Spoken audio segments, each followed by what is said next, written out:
Hello dear students, welcome to PW B pharm classes. बच्चों, स्वागत है आपका इस खास वीडियो में। और आज के इस खास वीडियो में मैं यानी डॉक्टर अमित वर्मा आज आपके लिए बताने जा रहा हूँ बी फार्म 6 सेमेस्टर का जो सिलेबस है उसका प्रॉपर ब्रेकडाउन।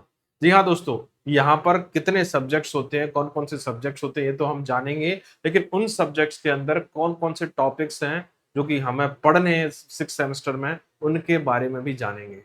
तो दोस्तों, यहाँ पर बात करें, कुल मिला के बात करें तो आपके 6 सेमेस्टर में 6 थ्योरेटिकल सब्जेक्ट हैं और 3 प्रैक्टिकल सब्जेक्ट हैं। और जैसे कि आपको पता भी होगा कि हमारे जो क्यूरिकुलम, जो पीसीआई के सिलेबस का क्यूरिकुलम होता है, उसमें जो प्रैक्टिकल एग्जाम्स होते हैं वो कहीं ना कहीं उससे रिलेटेड थ्योरेटिकल सब्जेक्ट्स भी होते हैं। तो यहाँ पर 3 आपको थ्योरेटिकल सब्जेक्ट और उन्हीं का प्रैक्टिकल भी मिलेगा।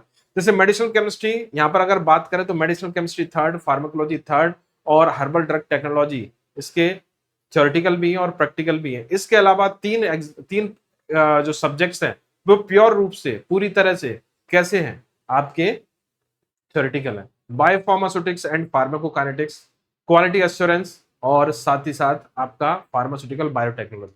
चलिए हम चर्चा करते हैं, बात करते हैं, यहाँ पर सिलेबस ब्रेकडाउन देखते हैं। तो यहाँ पर सबसे पहले हम बात करेंगे बीफॉर्म 6 सेमेस्टर का डिटेल सिलेबस का ब्रेकडाउन हम देख रहे हैं। तो सबसे पहले जो सब्जेक्ट आता है कोड वाइज अगर हम बात करें तो बीपी 601 टी। टी का मतलब यहाँ पर थ्योरेटिकल सब्जेक्ट का होता है। क्या होता है? थ्योरेटिकल। और यहाँ पर अगर टी की जगह आपका पी लिखा होता तो प्रैक्टिकल का होता। बीपी 601 टी सब्जेक्ट अलॉटेड है मेडिसिनल केमिस्ट्री थर्ड के लिए, थ्योरेटिकल सब्जेक्ट है। इससे पहले आपने जो मेडिसिनल केमिस्ट्री की जो शुरुआत हो जाती है दोस्तों आपके 4th और 5th सेमेस्टर से हो जाती है। 4th सेमेस्टर से हो जाती है, 4th और 5th सेमेस्टर में भी है मेडिसिनल केमिस्ट्री। अब मेडिसिनल केमिस्ट्री का हम लास्ट पार्ट पर पहुंच चुके हैं 6 सेमेस्टर में, जिसमें आपका एंटीबायोटिक्स वाला पार्ट है, कीमोथेरेपी वाला पार्ट है, वो इसमें कवर होगा, मेडिसिनल केमिस्ट्री में कवर होगा। और साथ ही साथ यही ऐसी सिलेबस आपका फार्माकोलॉजी में भी कवर होगा। तो यहाँ पर अगर बात करें तो एंटीबायोटिक्स पार्ट 1 जो कि 10 आवर्स की क्लासेस जाती हैं इसकी, बीटा लैक्टम एंटीबायोटिक्स इसमें आप लोग पढ़ेंगे।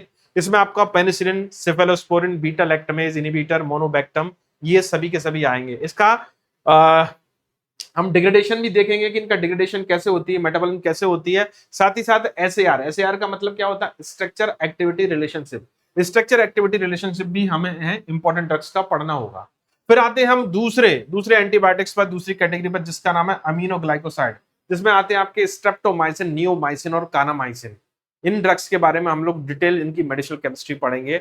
साथ ही साथ फिर लास्ट आता है आपका टेट्रासाइक्लिन। टेट्रासाइक्लिन में आपके टेट्रासाइक्लिन, ऑक्सीटेट्रासाइक्लिन, डॉक्सीसाइक्लिन और मिनोसाइक्लिन जैसे एंटीबायोटिक्स की हम लोग स्टडी करेंगे। तो एक चीज क्लियर है कि जो फर्स्ट यूनिट होने वाली है वो किससे होने वाली है? आपका बीटा लैक्टमेज इनहिबिटर से, अमीनोग्लाइकोसाइड से और टेट्रासाइक्लिन से। अब बात करते हैं हम सेकंड यूनिट, वो भी आपका एंटीबायोटिक पार्ट 2, जिसमें एंटीबायोटिक्स, कुछ एंटीबायोटिक्स और कुछ यहाँ पर एंटी मलेरियल ड्रग्स आपको देखने के लिए मिलेंगी। और ये भी लेक्चर आपका 10 आवर्स में, 10 आवर्स इसके लिए टाइम अलॉटेड हुआ है। कम ज्यादा हो सकता है, लेकिन वो जो पीसीआई ने अलॉटेड किया है कि 10 आवर की क्लासेस के लिए सफिशिएंट होती है। तो यहाँ पर मैक्रोलाइड और मिसलेनियस एंटीबायोटिक्स यहाँ पर देखने को मिल सकते हैं आपको सेकंड यूनिट में। इरिथ्रोमाइसिन, कैरेथ्रोमाइसिन, एजिथ्रोमाइसिन, क्लोरामफेनिकोर और क्लिंडामाइसिन, ये एंटीबायोटिक्स आप लोग यहाँ पर पढ़ोगे। इसके अलावा यहाँ पर आपके लिए एक अलग चीज और देखने को मिलती है, प्रो ड्रग कंसेप्ट भी आपको इस यूनिट के साथ देखने को मिल सकता है। तो प्रोडक्ट जो कंसेप्ट होता है, बेसिक कंसेप्ट, उसकी एप्लीकेशंस को आप लोग डिस्कस कर यहाँ पर पढ़ोगे। अब उसके बाद आती है कि बहुत इंपॉर्टेंट कैटेगरी जिसको बोलते हैं हम एंटी मलेरियल।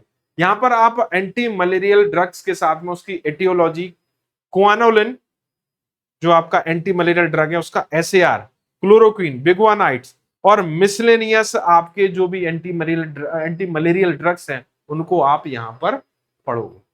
तो यहां पर सेकंड यूनिट में आपके एंटीबायोटिक्स और एंटी मलेरियल, ये दोनों ड्रग्स आप पढ़ने वाले हैं। चलिए अब आते हैं यूनिट थर्ड। यहां पर भी टाइम 10 आवर्स असाइन हुआ है। यहां पर एंटी टीबी ड्रग और यूरिनरी एंटी इन्फेक्टिव ड्रग्स को यहां पर आपको पढ़ने के लिए मिलेगा। तो यहां पर एंटी ट्यूबरकुलर में कौन कौन सी सिंथेटिक एजेंट जैसे आइसोनियाजाइड, इथाम्बिनो, पैरामिनो सैलिसिलेट, और एंटीबायोटिक्स में आपका रिफाम्पिसिन और स्ट्रेप्टोमाइसिन देखने को मिल सकते हैं, पढ़ने को मिल सकते हैं। फिर उसके बाद urinary tract infection infective agent, anti anti UTI agent, quinolone, तो यहाँ का क्वानोलिन का आपको एसएआर पढ़ना पड़ेगा। इसके अलावा नाइट्रोफिरेंटोइन भी देखने के लिए मिल सकता है। अब उसके बाद आते हैं एंटीवायरल ड्रग, एक अलग ही कैटेगरी है ये एंटीवायरल ड्रग। इसमें आप देखें एसाइक्लोविर, जिडोबुटाइन, प्रोटीएज इनहिबिटर, इन सब के बारे में इनकी मेडिसिनल केमिस्ट्री आप लोग पढ़ोगे। अब बात करें यहाँ पर फोर्थ यूनिट आती है, इसमें 8 आर असाइन किए गए हैं। इसमें आपके मिसलेनियस कह सकते हैं, मिसलेनियस ड्रग के लिए जैसे anti fungals, anti protozoal, anti helminthic और सल्फोनामाइड्स, इस यूनिट में सभी को रख दिया गया है, सभी को रख दिया गया। तो एंटी फंगल में आपको पता है एम्पोटेरिसिन भी बहुत इंपॉर्टेंट ड्रग है, ये पढ़ोगे आप। इसके अलावा सिंथेटिक एजोल जैसे मिकोनाजोल और फ्लुकोनाजोल भी आप यहाँ पर पढ़ोगे। इसके अलावा एंटी प्रोटोजोल में आप मेट्रोनिडाजोल ड्रग को आप पढ़ोगे यहाँ पर। इसके अलावा एंटी हेलमिंथ में आप मेबेंडाजोल और एल्बेंडाजोल की मेडिसिनल केमिस्ट्री आपको यहाँ पर पढ़ने के लिए मिलेगी। वहीं सल्फोनामाइड्स और सल्फोन्स के एसएआर और सल्फोमिथेक्साजोल जैसी आप ड्रग्स यहाँ पर पढ़ोगे। तो यहाँ पर बहुत सारी ड्रग्स हैं जो यहाँ पर आपको पढ़ने के लिए मिलेंगी। चलिए अब आगे बात करते हैं फिफ्थ यूनिट, जो कि लास्ट यूनिट होता है। जनरली जो सिलेबस है हमारा 5 यूनिट तक नहीं होता है। तो इंट्रोडक्शन टू ड्रग डिजाइन, ये बड़ा कह सकते हैं कि एडवांस मेडिसिनल केमिस्ट्री का पार्ट है। ये 7 आवर्स में ये कंप्लीट होगा। इसके 3 अप्रोच आप यहां पर पढ़ोगे, QSAR, quality structure activity relationship, CAD computer aided drug design, और कॉम्बिनेटोरियल केमिस्ट्री आप यहां पर पढ़ सकते हो। तो ये QSAR, कैड और ये पढ़ना बहुत इंपॉर्टेंट है, क्योंकि आने वाले समय में आप अगर केमिस्ट्री में आप कैरियर बनाते हो तो ये बेसिक बहुत जरूरी होते हैं। तो ये था हमारा मेडिसिनल केमिस्ट्री BP 601T का सिलेबस। अब आते हैं दूसरी सब्जेक्ट पर, BP 602T फार्माकोलॉजी। ये भी थ्योरेटिकल सब्जेक्ट है, और इसमें यहां पर अगर हम बात करें फर्स्ट यूनिट जो आपको देखने के लिए मिलेगी, drug acting on respiratory tract और GIT। ऐसी ड्रग जो कि रेस्पिरेटरी ट्रैक्ट और GIT पर एक्ट करती हैं, उनके बारे में आपको यहाँ पर पढ़ने के लिए मिलेगा। 10 आवर्स यहाँ पर टाइम डिसाइड किया गया है आपके जो कह सके स्टडी लर्निंग के लिए, इसके लिए सब्जेक्ट के लिए। तो यहाँ पर रेस्पिरेटरी सिस्टम की कौन कौन सी drug, anti asthmatic, COPD drug, expectorant, antitussive और कंजेस्टेंट आप यहां पर पढ़ोगे। इसके अलावा अगर हम बात करें इस यूनिट का, जो सेकंड पार्ट है GIT drug, gastro intestinal drug, जिसमें आपकी एंटी अल्सर ड्रग बहुत इंपॉर्टेंट कैटेगरी है, ठीक है ना। कंस्टिपेशन के लिए जो ड्रग्स यूज होती है। इसके अलावा डायरिया, इमिटिक्स और एंटी इमिटिक्स टाइप की ड्रग, डायरिया में यूज होने वाली ड्रग, एंटी इमिटिक ड्रग्स जो हैं और इमिटिक्स ड्रग हैं, वो सभी इस कैटेगरी में आप पढ़ोगे GIT ड्रग्स में। अब आता है कीमोथेरेपी, शुरू हो गया दोस्तों। ये बड़ी बहुत अच्छी चीज है कि यहाँ पर मेडिसिनल केमिस्ट्री और फार्माकोलॉजी का सिलेबस बहुत हद तक सिमिलर है 6 सेमेस्टर का। तो आपको पढ़ने में, क्योंकि देखिए मेडिसिनल केमिस्ट्री और अगर फार्माकोलॉजी को आप देखोगे ना, तो बहुत सिमिलरिटी है सिलेबस, मतलब कह सकते हैं कंसेप्ट वाइज बात करें, वहां पर भी ड्रग है, यहाँ पर भी ड्रग है, यहाँ पर उनकी फार्माकोलॉजी है, वहां पर उनकी मेडिसिनल केमिस्ट्री। लेकिन अल्टीमेटली ओवरऑल हम मतलब ड्रग्स के बारे में ही बात कर रहे हैं, और ड्रग्स कॉमन ड्रग्स हैं। तो यहाँ पर पार्ट 1 अगर बात करें तो यहाँ पर लर्निंग आ रहे हैं आपके 10। जनरल प्रिंसिपल अगर बात करें कीमोथेरेपी का, आप यहाँ पर पढ़ोगे फर्स्ट यूनिट में। इसके अलावा सल्फोनामाइड और कॉट्रिमोक्साजोल भी आप यहाँ पर स्टडी करोगे। Sulphonamides, general consideration of antibiotics, general consideration of chemotherapy. इसके अलावा एंटीबायोटिक्स में आप कौन कौन से एंटीबायोटिक्स पढ़ने वाले हैं यहाँ पर, penicillin, cephalosporin, chloramphenicol, macrolides, quinolone, tetracycline और अमीनोग्लाइकोसाइड। इतने सारे इंपॉर्टेंट एंटीबायोटिक्स आप इस यूनिट में पढ़ने वाले हो। जी हाँ दोस्तों, मैं फिर से यहाँ पर आपको बताना चाहूंगा कौन कौन से एंटीबायोटिक्स अगर हम देखें तो यहाँ पर पेनिसिलिन, सिफेलोस्पोरिन, क्लोरामफेनिकोल, मैक्रोलाइड, क्वानोलिन और टेट्रासाइक्लिन और अमीनोग्लाइकोसाइड्स भी आपको यहाँ पर पढ़ने के लिए मिलेंगे। चलिए अब आगे चलते हैं। थर्ड यूनिट क्या कहती है, कीमोथेरेपी पार्ट 2। लर्निंग टाइम 10 आ रहा है। यहाँ पर anti TB drug, anti leprotic drug, anti fungal drug, anti viral drugs, anti helminthic drug, anti malarial drugs, anti amoebic drug, मतलब जितने भी छोटे छोटे टॉपिक्स थे वे सब इसमें ऐड कर दिए गए। एंटी ट्यूबरकुलर, एंटी टीबी, कौन कौन सी ड्रग एंटी टीबी में काम करती है, लेप्रोसी में कौन सी ड्रग्स काम करती है, फंगल डिसीज में या वायरल डिसीज में कौन सी ड्रग्स काम करती हैं, वो सब इस यूनिट में पढ़ने वाले। Unit number 3। इसके अलावा एंटी हेलमिंथिक, एंटी मलेरियल और एंटी अमीबिक ड्रग भी इसी कैटेगरी में आप पढ़ो। अब आते हैं next unit, unit number 4, chemotherapy part 3, part 2 complete हो गया। अब इसमें कीमोथेरेपी पार्ट 3 के साथ में इम्यूनो फार्माकोलॉजी भी आपको देखने के लिए मिलेगी। लर्निंग टाइम 8 आ रहा है यहाँ पर।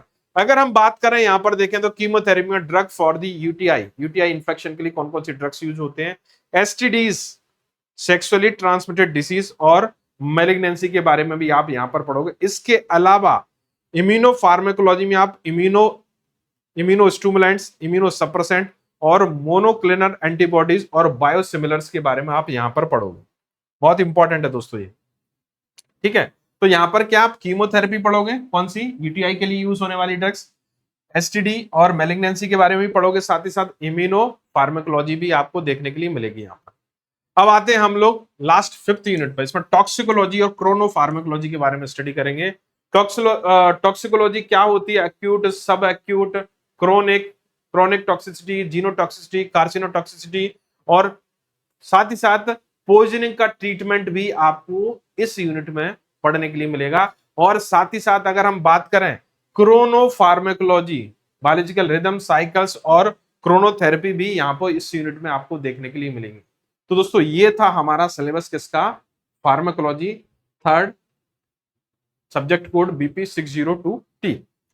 अब आते हैं नेक्स्ट, आता है आपका HDT, herbal drug technology, theoretical subject. अभी तो थ्योरी के बारे में बात करें तो सबसे पहले हम यहाँ पर हर्ब्स एज अ लॉ के बारे में बात करें तो यहाँ पर herbs as a raw material, तो यहाँ पर की कंटेंट क्या हो सकता है इस यूनिट का, तो definition, selection, identification, processing, GAP, good agriculture practice और ऑर्गेनिक फार्मिंग, ये सारी की सारी चीजें आपको इस फर्स्ट यूनिट के फर्स्ट पार्ट में आपको पढ़ने के लिए मिलेंगी। इसके अलावा इंडियन सिस्टम ऑफ मेडिसिन, जिसमें आप बेसिक प्रिंसिपल ऑफ आयुर्वेदा, सिद्धा, यूनानी और होम्योपैथी का सिस्टम भी आप पढ़ोगे, मतलब basic concept of Indian system of medicine. इसके अलावा आयुर्वेदिक फॉर्मुलेशन का स्टैंडर्डाइजेशन आप इस यूनिट में पढ़ सकते हो, जिसमें आपका आश्वास, अरिस्ता और भस्म का स्टैंडर्डाइजेशन आपको पढ़ने के लिए मिलेगा। अब आते हैं सेकंड यूनिट, जो कि आपका सेकंड यूनिट में आपका general aspects, market, health benefits आपको देखने के लिए पढ़ने के लिए मिल जाएंगे इस यूनिट में। न्यूट्रास्यूटिकल के जनरल एस्पेक्ट्स क्या हो सकते हैं, उसके मार्केट क्या है उसका, और हेल्थ बेनिफिट्स क्या है। न्यूट्रास्यूटिकल का आजकल बहुत बोलबाला है, तो ये बहुत बड़ा इंपॉर्टेंट टॉपिक हो जाता है आप लोगों के लिए। इसके अलावा study of herbs, ashwagandha, ginseng, ठीक है, स्पाइरुलिना, गार्लिक, आंवला। इसके अलावा हर्बल ड्रग और हर्बल फूड इंटरेक्शन के बारे में पढ़ोगे। ये ड्रग बहुत इंपॉर्टेंट है न्यूट्रास्यूटिकल के लिए। कौन कौन सी, अश्वगंधा, जिनसेंग, आपने देखा होगा जिनसेंग बहुत चीजों में यूज होता है न्यूट्रास्यूटिकल में, स्पाइरुलिना, इसके अलावा गार्लिक और आंवला, ये सारी ड्रग्स की स्टडी आप इस यूनिट में करने वाले हो। इसके अलावा हर्बल ड्रग इंटरेक्शन और हर्बल फूड इंटरेक्शन भी इस यूनिट में आपको देखने के लिए मिलेगा। अब आते हैं हम यूनिट थर्ड, जिसमें हर्बल कॉस्मेटिक्स फार्मुलेशन। देखिए पहले न्यूट्रास्यूटिकल था, अब हर्बल कॉस्मेटिक फार्मुलेशन होगा। तो हर्बल इंग्रेडिएंट कॉस्मेटिक्स में कौन कौन से यूज होते हैं, ऑयल, वैक्सेस, कलर, ठीक है ना, जो कि आपके यूज होते हैं किसमें, आपके डिफरेंट टाइप के हर्बल कॉस्मेटिक्स में, उनके बारे में पढ़ोगे। हर्बल एक्सिपिएंट जैसे नेचुरल कलरेंट, स्वीटनर और बाइंडर, इसके बारे में भी आप इसी टॉपिक में पढ़ोगे कि नेचुरल कलरेंट्स कौन कौन से होते हैं, नेचुरल स्वीटनर कौन कौन से होते हैं, नेचुरल बाइंडर कौन कौन से होते हैं, जो कि हर्बल कॉस्मेटिक्स और दूसरे फॉर्मुलेशन में यूज किए जाते हैं। हर्बल फॉर्मुलेशन जैसे कि आपका कन्वेंशनल सिरप, टैबलेट्स और नोवल फाइटोसोम्स में अगर हम बात करें तो हर्बल टेक्नोलॉजी किस तरीके से हेल्पफुल है, तो मतलब देखिए सिरप, टैबलेट जो है आपके एलोपैथिक सिस्टम में भी बन रहे हैं, लेकिन हर्बल के पर्सपेक्ट से अगर हम बात करें, हर्बल के एस्पेक्ट से अगर हम बात करें तो वो किस तरीके कैसे हो सकते हैं, किस तरीके से बनाए जाते हैं, वो आप इसमें पढ़ोगे, तभी तो नाम इसका हर्बल ड्रग टेक्नोलॉजी है। फिर आते हैं फोर्थ यूनिट पर, इवोल्यूशन एंड रेगुलेशन। देखिए evolution of drug, WHO ICH की गाइडलाइन आप यहां पर पढ़ोगे कि ड्रग्स का इवोल्यूशन, हर्बल ड्रग का इवोल्यूशन कैसे होता है, कैसे करते हैं, स्टेबिलिटी टेस्टिंग कैसे करते हैं। इसके अलावा पेटेंटिंग और IPR पर भी बात होगी, जिसमें डिफरेंट टाइप की डेफिनेशन और केस स्टडी, नीम और टर्मरिक की केस स्टडी पढ़ने के लिए मिल सकती है। इसके अलावा regulatory issue, ASU DTAB, ASU DCC, schedule Z of drug and cosmetic act, इन सब के बारे में आप लोग इस यूनिट में पढ़ोगे। कौन सा, यूनिट नंबर 4। अब आते हैं unit number 5। Unit number 5, herbal industry and GMP, good manufacturing practice. तो यहाँ पर हर्बल इंडस्ट्री का स्कोप और फ्यूचर प्रोस्पेक्ट पर आपको स्टडी करने के लिए मिल जाएगा। इसके अलावा अगर GMP के बारे में बात करें, हर्बल ड्रग की GMP शेड्यूल T के तहत आती है, तो यहाँ पर आप good manufacturing practice for ASU drugs के लिए आप पढ़ने वाले हो। ओके, चलिए, तो ये थी हमारी बीपी 603। अब आते हैं बीपी 604 यानी biopharmaceutics and pharmacokinetics subject. Theoretical subject है। इसका सब्जेक्ट का किसी तरह का कह सकते हैं कि आपको प्रैक्टिकल पहले मिलता था, प्रैक्टिकल अभी प्रैक्टिकल नहीं है इसका देखने को मिलता, अब थ्योरेटिकल सब्जेक्ट है। तो यहाँ पर 5 यूनिट में ये भी डिवाइड है।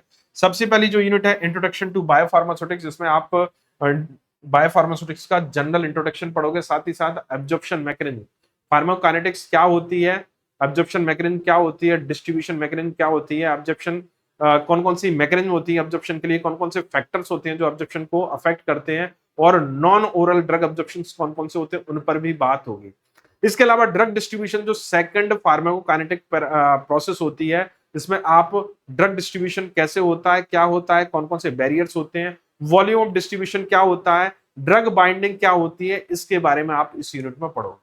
अब आते हैं यूनिट नंबर 2, जिसमें आप एलिमिनेशन और बायो अवेलेबिलिटी और बायोक्विलेंस के लिए बारे में बात करें।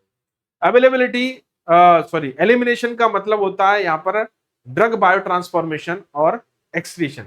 तो आप इस यूनिट में पढ़ने वाले हो कि ड्रग बायो ट्रांसफॉर्मेशन के बारे में, कि कौन कौन सी मैकेनिज्म होती हैं जो ड्रग बायो ट्रांसफॉर्मेशन में इन्वॉल्व रहती हैं, कौन कौन से पाथवेज होते हैं, कौन कौन से सब्सटेंस होते हैं, कौन कौन सी ड्रग का कौन सा पाथवे क्या फॉलो करती है, और क्या उनका मेटाबॉलिक प्रोडक्ट डेवलप होता है, ये सब आप मेटाबॉलिज्म में पढ़ोगे आप। इसके बाद जो चैप्टर आता है वो है आपका एक्सक्रीशन। एक्सक्रीशन के लिए कौन कौन से एक्सक्रीटरी ऑर्गन होते हैं, क्या प्रोसेस होती है ड्रग की एक्सक्रीशन के लिए, कौन कौन से फैक्टर्स होते हैं जो ड्रग एक्सक्रीशन को अफेक्ट करते हैं, इन सब के बारे में आप पढ़ने वाले हो ड्रग एक्सक्रीशन चैप्टर में। अब आता है bio availability, bio equivalence. Bio availability क्या होती है, किस टाइप की होती है बायो अवेलेबिलिटी, कैसे मेजर करते हैं बायो अवेलेबिलिटी, इक्विवेलेंस क्या होते हैं, अल्टरनेटिव क्या होते हैं, in vitro in vivo correlations क्या होते हैं, इन सब के बारे में आप इस यूनिट में पढ़ने वाले हो। चलिए, अब उसके बाद आते हैं next pharmacokinetics. Pharmacokinetics one compartment model. ये ड्रग डिस्ट्रीब्यूशन का या कह सकते हैं ड्रग डिस्पोजिशन को स्टडी करने के लिए हम कंपार्टमेंट मॉडलिंग अप्रोच यूज करते हैं। तो यहां पर आप इस यूनिट में जो पढ़ने वाले हो वो वन कंपार्टमेंट मॉडल, जो आईवी बोलस, आईवी इन्फ्यूजन और एक्स्ट्रा वास्कुलर एडमिनिस्ट्रेशन के बाद आप स्टडी करोगे। और यहां पर कौन कौन से पैरामीटर आप स्टडी करने वाले, one compartment IV, one compartment bolus, IV infusion, IV bolus और एक्स्ट्रा वास्कुलर में आप elimination rate constant, half life, elimination half life, volume of distribution, area under the curve, clearance, absorption rate constant, इन सब के बारे में यहाँ पर डिटेल आप इस वाले यूनिट में आप करोगे। अब आते हैं मल्टी कंपार्टमेंट या multiple dose, multi compartment and multiple dosing. ये आपका 4th यूनिट होने वाला है। कौन सा दोस्तों? 4th unit. 4th यूनिट में आप multi compartment, more than one compartment consider किए जाते हैं, इसमें 2 कंपार्टमेंट मॉडल को आप पढ़ोगे। इसके अलावा मल्टीपल डोजिंग की स्टडी करोगे। इसमें मल्टीपल डोजिंग है, काइनेटिक्स क्या हो सकती है, मल्टीपल डोजिंग काइनेटिक्स क्या हो सकती है, स्टडी स्टेट ड्रग लेवल क्या हो सकता है, लोडिंग डोज और मेंटेनेंस डोज की कैलकुलेशन कैसे की जाती है, इन सब के बारे में। इसके अलावा और भी बहुत कुछ आप इस यूनिट में पढ़ने वाले हैं। अब उसके बाद आते हैं हम 5th नंबर की unit, non linear pharmacokinetics. Non linear क्या होती है, कैसे होती है, कॉजेज क्या क्या होते हैं, इन सब के बारे में आप इस यूनिट में पढ़ने वाले हो। इसके अलावा इस यूनिट में आप एक इंपॉर्टेंट कंसेप्ट माइचेलिस मेंटेन काइनेटिक्स के बारे में पढ़ोगे। तो यहाँ पर डिफरेंट टाइप के एस्टिमेटिंग पैरामीटर को भी आप इस यूनिट में स्टडी करने वाले हैं। माइचेलिस मेंटेन काइनेटिक्स में कौन कौन से पैरामीटर को कौन कौन सी मेथड एस्टिमेट करेंगी, उन सब के बारे में डिटेल आप इस यूनिट में पढ़ने वाले। चलिए दोस्तों, मूव करते हैं हम नेक्स्ट सब्जेक्ट की तरफ। बड़ा ही इंटरेस्टिंग सब्जेक्ट है फार्मास्यूटिकल बायोटेक्नोलॉजी। कोड इसको बीपी 605T दिया गया है। ये भी 5 यूनिट्स में है। सबसे पहले जो पार्ट है इसका जो बायोटेक्नोलॉजी का, वो है इंट्रोडक्शन एंड एंजाइम्स। तो इंट्रोडक्टरी पार्ट होता है, बायोटेक क्या होता है, बायोटेक्नोलॉजी क्या होती है, उसके बारे में बात करेंगे। किस तरीके से एप्लीकेशंस क्या होती हैं, हमारे लिए किस तरीके से हेल्पफुल है, इन सब के बारे में बात होगी। इसके अलावा यहाँ पर एंजाइम बायोटेक्नोलॉजी के बारे में बात होगी, क्योंकि ये इंपॉर्टेंट है। एंजाइम बायोटेक्नोलॉजी मतलब एंजाइम का बायोटेक्नोलॉजी में क्या रोल रहता है, किस तरीके से वो बायोटेक्नोलॉजी में हेल्पफुल रहता है, क्या किस तरीके से उसके प्रोडक्ट्स उसको मिलते हैं। तो इन सब के बारे में आप एंजाइम बायोटेक्नोलॉजी में पढ़ोगे। एंजाइम बायोटेक्नोलॉजी में यहाँ पर आप इमोबिलाइजेशन मेथड और बायोसेंसर्स वो आप स्टडी करने वाले हो। इसके अलावा जेनेटिक इंजीनियरिंग एक बहुत इंपॉर्टेंट टॉपिक है आपका, उस टॉपिक को भी आप यहाँ पर स्टडी करोगे। तो यहाँ पर देखिए फर्स्ट यूनिट में क्या हो गया, इंट्रोडक्शन ऑफ बायोटेक, दूसरा एंजाइम बायोटेक्नोलॉजी और जेनेटिक इंजीनियरिंग बेसिक प्रिंसिपल। आप इन तीन टॉपिक्स को, बड़ी इंपॉर्टेंट टॉपिक है, इन तीन टॉपिक्स को आप यहाँ पर कवर करने वाले हैं। अब इसके बाद सेकंड यूनिट पर अगर हम बात करें तो पूरी की पूरी टॉपिक यूनिट जो डेडिकेटेड है वो रिकॉम्बिनेंट डीएनए टेक्नोलॉजी के लिए। किसके लिए डेडिकेटेड है दोस्तों? रिकॉम्बिनेंट डीएनए टेक्नोलॉजी के लिए। तो रिकॉम्बिनेंट डीएनए टेक्नोलॉजी में आप यहाँ पर पढ़ने वाले रिकॉम्बिनेंट डीएनए टेक्नोलॉजी क्या होती है, कौन कौन से टूल होते हैं, जैसे cloning vector, restriction enzymes, DNA ligase, इन सब के बारे में आप इस यूनिट में पढ़ने वाले। इसके अलावा आरडीएनए टेक्नोलॉजी की एप्लीकेशंस क्या हो सकती है, जैसे इंसुलिन के प्रोडक्शन में कैसे होता है इंसुलिन का production, interferon, hepatitis B vaccine, PCR polymerase chain reaction का ब्रीफ इंट्रोडक्शन भी आपको इस यूनिट में मिलेगा। अब आते हैं हम यूनिट थर्ड पर, जिसमें इम्यूनोलॉजी और वैक्सीन बहुत इंपॉर्टेंट यूनिट है। तो इम्यूनोलॉजी क्या होती है, कितने टाइप्स होते हैं, एमएचसी क्या होती है, major histocompatibility complex, hyper sensitivity क्या होती है, इम्यूनोग्लोबुलिन्स क्या होती है, इन सब के बारे में आप इस इम्यूनोलॉजी की फर्स्ट सेक्शन में आप पढ़ोगे। इसके बाद नेक्स्ट जो सेक्शन आएगा इस यूनिट का, उसमें वैक्सीन और डिफरेंट टाइप के ब्लड प्रोडक्ट्स की स्टडी भी आप करने वाले हो, जिसमें उसकी प्रिपरेशन और स्टोरेज भी रहेगी। अब इसका थर्ड पार्ट जो है बड़ा इंपॉर्टेंट है, हाइब्रिडोमा टेक्नोलॉजी। क्या होती है हाइब्रिडोमा टेक्नोलॉजी, इससे क्या बनाया जाता है? जी हाँ, मोनोक्लोनल एंटीबॉडीज बनाए जाते हैं। कैसे बनाए जाते हैं मोनोक्लोनल एंटीबॉडीज, इन सब के बारे में पता लगेगा, इसके बारे में हम लोग पढ़ेंगे। अब आता है unit number 4, microbial genetics and biotransformation. बहुत इंपॉर्टेंट यूनिट है microbial genetics and biotransformation. इसमें आप इम्यूनो ब्लॉटिंग, डिफरेंट टाइप की मेथड जो कि डिटेक्शन में यूज होती है, जैसे ELISA, western blotting, southern blotting, इन सब के बारे में आप इस यूनिट में पढ़ने वाले हो। इसके अलावा microbial genetics, transformation, transduction, conjugation, ठीक है ना, इवन प्लाज्मिड के बारे में भी आप इसी यूनिट में पढ़ने वाले। अगर हम बात करें आगे, अगर बात करें तो बायो ट्रांसफॉर्मेशन की एप्लीकेशंस क्या क्या हो सकती है, उस इस यूनिट में आप लोगों को पढ़ने के लिए मिलेगा। अब अगर बात करें तो फिफ्थ नंबर की जो यूनिट है वो है आपकी फर्मेंटेशन टेक्नोलॉजी, जो बायोटेक्नोलॉजी का एक बहुत इंपॉर्टेंट टूल होता है, जिसमें आप फर्मेंटेशन की मेथड्स कौन कौन सी होती हैं, कौन कौन से मीडिया यूज किए जाते हैं, इंस्टॉलेशन टेक्निक्स क्या होती है इसमें, और लार्ज स्केल प्रोडक्शन क्या होता है फर्मेंटेशन पर, उन सब पहलुओं पर बात होगी। इसके अलावा फर्मेंटेशन के कुछ प्रोडक्ट जैसे penicillin, citric acid, vitamin B, glutamic acid के प्रोडक्शन पर भी बात होगी। तो दोस्तों ये था आपका pharmaceutical biotechnology subject BP 605 theoretical subject था। अब इसके बाद बात करें बीपी 606, जो कि एक और थ्योरेटिकल सब्जेक्ट है, फार्मास्यूटिकल क्वालिटी एश्योरेंस। जी हाँ दोस्तों, फार्मास्यूटिकल क्वालिटी एश्योरेंस पूरी तरह से थ्योरेटिकल सब्जेक्ट है। इसमें अगर बात करें, इसमें भी यहाँ पर यूनिट टोटल मिला के अगर बात देखें तो 5 यूनिट देखने के लिए मिल जाएंगे आपको। सबसे पहली यूनिट जो है क्वालिटी मैनेजमेंट और गाइडलाइन, जिसमें आप क्वालिटी एश्योरेंस के concept, quality control, GMP, total quality management, इन सब के कंसेप्ट्स को आप स्टडी करने वाले हो। इसके अलावा इसी यूनिट्स में कुछ गाइडलाइंस जैसे आईसीएच गाइडलाइन, क्यूबीडी, आईएसओ 9000, 14000 और एनएबीएल भी स्टडी करने वाले हो। अब अगर बात करें नेक्स्ट यूनिट की, इसमें आपकी प्रेमाइसिस, पर्सनल और इक्विपमेंट के बारे में स्टडी करेंगे, जो कि इंडस्ट्री से रिलेटेड है। ऑर्गेनाइजेशन एंड पर्सनल रिस्पॉन्सिबिलिटी क्या होगी, ट्रेनिंग क्या होगी, हाइजीन क्या होगी इंडस्ट्रियल एरिया में, मतलब जहां पर इंडस्ट्री शुरू करते हैं वहां के पर्सन की रिस्पॉन्सिबिलिटीज क्या होती है, उनकी ट्रेनिंग किस तरह की होती है और उनकी हाइजीन के लिए क्या किया जाता है। प्रेमाइसिस का डिजाइन, कंस्ट्रक्शन और एनवायरमेंटल कंट्रोल क्या होगा, यहाँ पर मैन्युफैक्चरिंग होगी। इसके अलावा इक्विपमेंट और रॉ मटेरियल का सिलेक्शन, स्पेसिफिकेशन और मेंटेनेंस का क्राइटेरिया क्या रहने वाला है, वो इसी यूनिट में आपको देखने के लिए मिलेगा। अब आते हैं थर्ड यूनिट पर। कौन सी दोस्तों? थर्ड यूनिट पर। तो quality control and GLP, good laboratory practice में क्वालिटी कंट्रोल में आप टेस्ट फॉर कंटेनर या क्लोजर्स और पैकेजिंग के लिए करोगे, और गुड लेबोरेटरी प्रैक्टिस में आप general provision, records and reports के बारे में आप स्टडी करोगे। अब यहाँ पर नेक्स्ट आते हैं, नेक्स्ट यूनिट जो है वो कि कंप्लेंट्स एंड डॉक्यूमेंट्स। कंप्लेंट्स का इवोल्यूशन कैसे करना है, हैंडलिंग, रिटर्न, रिकॉलिंग कैसे होनी है, डॉक्यूमेंटेशन में क्या रखना है आपको, बैच फार्मूला रिकॉर्ड किस तरीके से रखना है, मास्टर फार्मूला रिकॉर्ड किस तरीके से रखना है, और स्टैंडर्ड ऑपरेटिंग प्रोसेस क्या क्या होंगे, प्रोसीजर्स क्या क्या होंगे, इन सब के बारे में आपको यहाँ पर ही पढ़ना है फोर्थ यूनिट में। अब आते हैं दोस्तों फिफ्थ यूनिट पर, calibration, validation and warehouse. बहुत इंपॉर्टेंट टूल होता है। कैलिब्रेशन क्या होते हैं, वैलिडेशन क्या होते हैं, इनके टाइप्स क्या होते हैं, प्रिंसिपल्स क्या होते हैं, ठीक है, वैलिडेशन मास्टर प्लान क्या होता है, इन सब के बारे में आपको इस यूनिट में पढ़ने के लिए मिल जाएगा। साथ ही साथ वेयर हाउसिंग, जो कि गुड वेयर हाउसिंग प्रैक्टिस आपको और मटेरियल स्टोरेज के बारे में आपको डिटेल इंफॉर्मेशन इसी यूनिट में देखने के लिए मिलेगी। तो ये था दोस्तों आपका quality pharmaceutical quality assurance subject, बहुत इंपॉर्टेंट सब्जेक्ट था आपके इंडस्ट्री के पॉइंट ऑफ व्यू से और 6 सेमेस्टर के एग्जाम के पॉइंट ऑफ व्यू से भी। अब यहाँ पर बात करें प्रैक्टिकल सब्जेक्ट्स में। प्रैक्टिकल सब्जेक्ट जो कि डिजाइन बेसिकली डिजाइन रहते हैं, थ्योरी के बेस पर डिजाइन किए जाते हैं। तो यहाँ पर मेडिसिनल केमिस्ट्री का जो प्रैक्टिकल सब्जेक्ट है बीपी 607P, तो यहाँ पर डिफरेंट टाइप की प्रिपरेशन और इंटरमीडिएट्स के बारे में बात होगी इस यूनिट में, इस इन प्रैक्टिकल्स में, इस सब्जेक्ट में।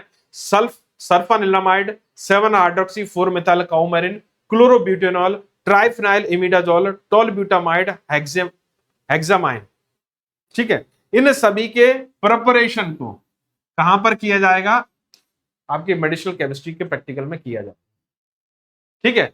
इसके अलावा कुछ ड्रग्स के ऐसे भी यहां पर देखने के लिए मिल सकते हैं आपको मेडिसिनल केमिस्ट्री में। Isonicotinic acid hydrazide, chloroquine, metronidazole, dapsone, chlorpheniramine maleate और बेंजाइल पेनिसिलिन। तो यहाँ की इनकी सिंथेसिस और इनका ऐसे आपको करना होगा मेडिसिनल केमिस्ट्री प्रैक्टिकल सब्जेक्ट में। ओके, ठीक। इसके अलावा आपको ये और प्रैक्टिकल्स आपको देखने के लिए मिल सकते हैं जिसमें आपका कुछ मेडिसिनली इंपॉर्टेंट कंपाउंड और इंटरमीडिएट को आप माइक्रोवेव इरिडिएशन टेक्निक के थ्रू प्रिपेयर करोगे। आपको कैमड्रॉ सॉफ्टवेयर के लिए डिफरेंट टाइप के स्ट्रक्चर और रिएक्शंस ड्रॉ करने के लिए मिल सकती हैं, ठीक है ना। इसके अलावा और भी कई सारे प्रैक्टिकल्स हो सकते हैं जो डिजाइनिंग के ऊपर डिपेंड करते हैं। ये लिस्ट आपके सामने। अब आते हैं दोस्तों नेक्स्ट प्रैक्टिकल सब्जेक्ट है बीपी 608, जो कि प्रैक्टिकल सब्जेक्ट है। इसमें डिफरेंट टाइप के फार्माकोलॉजिकल एक्सपेरिमेंट्स में डोज कैलकुलेशंस कर सकते हो आप। एंटी एलर्जिक एक्टिविटी भी आप देख सकते हो मास्ट सेल स्टेबलाइजेशन के थ्रू। एंटी अल्सर एक्टिविटी देख सकते हो, स्टडी कर सकते हो रैट मॉडल में। इसके अलावा जीआईटी मोटिलिटी के ऊपर इफेक्ट देख सकते हो ड्रग का। इसके अलावा एगोनिस्ट और एंटागोनिस्ट एक्टिविटी गुनीपेग पर कर सकते हो आप। सीरम बायोकेमिकल पैरामीटर का इफेक्ट एस्टिमेशन कर सकते हो सेमी ऑटो एनालाइजर के थ्रू। इसके अलावा सेलाइन परगेटिव का इफेक्ट देख सकते हो आप फ्रॉग इंटेस्टाइन के ऊपर। तो ये कुछ प्रैक्टिकल्स है। अब आते हैं और प्रैक्टिकल्स में, लंबी लिस्ट है, बहुत सारी लिस्ट है। आपको पता ही है कि इंसुलिन हाइपोग्लाइसेमिक इफेक्ट देख सकते हो, पायरोजन का टेस्ट कर सकते हो। इसके अलावा एक्यूट ओरल टॉक्सिसिटी आपका ड्रग के थ्रू कर सकते हो, किसी भी ड्रग के थ्रू, या एक्यूट स्किन इरिटेशन और कोरोजन टेस्ट भी कर सकते हो किसी भी ड्रग का। आई इरिटेशन और कोरोजन टेस्ट भी परफॉर्म कर सकते हो। इसके अलावा डिफरेंट टाइप के फार्माकोकाइनेटिक पैरामीटर का एस्टिमेशन कर सकते हो, कैलकुलेशन कर सकते हो। बायोस्टैटिक मेथड यूज कर सकते हो जैसे एनोवा, डिफरेंट टाइप के एक्सपेरिमेंट के लिए, एक्सपेरिमेंटल फार्माकोलॉजी के अंतर्गत। इसके अलावा कई बायोस्टैटिक मेथड हैं जो कि आप परफॉर्म कर सकते हो यहाँ पर, जैसे chi square test, Wilcoxon signed rank test. अब आते हैं नेक्स्ट प्रैक्टिकल, जो लास्ट सब्जेक्ट हमारा बीपी 609 हर्बल ड्रग टेक्नोलॉजी। तो डिफरेंट टाइप की phytochemical screening of food drug आप परफॉर्म कर सकते हो यहाँ पर।